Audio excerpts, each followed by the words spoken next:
And we'll go right back to our phone callers next up. Melissa, she's listening on the web in Minneapolis, Minnesota. Hi, Melissa. Hi, Hank. How are you? I'm doing good. Good talking to you. Good. Thanks so much for taking my call. Here is my question. I was in a Bible study last week where the lady giving the Bible study read Malachi 3:16, just a single verse, and said something to the effect of, this applies to us today because we fear the Lord and because we're talking to each other right now. As we speak, God is writing our names down in the book of remembrance. And it seemed a little off to me. Well, first of all, because she only read the single verse instead of, and then if you notice, like the verse starts with and then or then. And as I went back to look at Malachi and specifically chapter 3, it just doesn't even seem to be talking about us as Christians specifically today. It seems more like prophecy towards like Judah and Levi. So I hope if you can kind of expand on it, and am I kind of heading the right way, or am I totally wrong in kind of questioning that that doesn't apply to women in a Bible study that are studying the Word of God together? Well, Melissa, I like the way you think, particularly as you have just communicated your thoughts on the broadcast in a very articulate fashion, because I think you're right. The word then presupposes that something that precedes those words. So, in the immediate context, you have the words, you have said it is futile to serve God. What did we gain by carrying out his requirements and going about like mourners before the Lord Almighty? But now we call the arrogant blessed.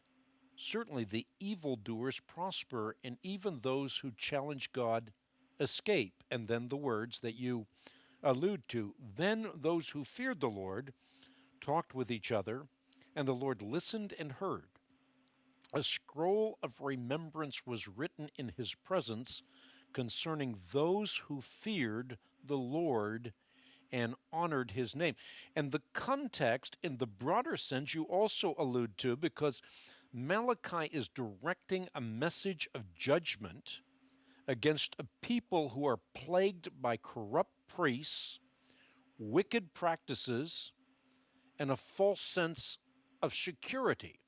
So you really have an epic duel between those who fear God and those who are being led astray by false prophets and their accomplices, false priests. So I think that you are reading this correctly. Now, in saying that this deals with a particular and precise epoch of time, it does not mean that it does not have relevance to us. Of course it does. That's Right. why we can say the whole counsel of God is useful for correcting and training and teaching. So we certainly learn from this. It's applicable to our day in that we have those who are false priests and prophets who are promoting false gods. They're promoting false security. They're promoting false practices. And so we can learn a whole lot about this vicariously. But we should remember this phrase. The Bible was not written to us, the Bible was written for us. Mm-hmm. So this was written to a particular people in a particular epoch of time, and because it was written to them and for us, we can learn from it. Right. That makes sense. Thank you so much. Well, you're the one who answered your own question. So I dare say you did a better job of it than I did. Thank you for your time. You're welcome, Melissa. Bless you.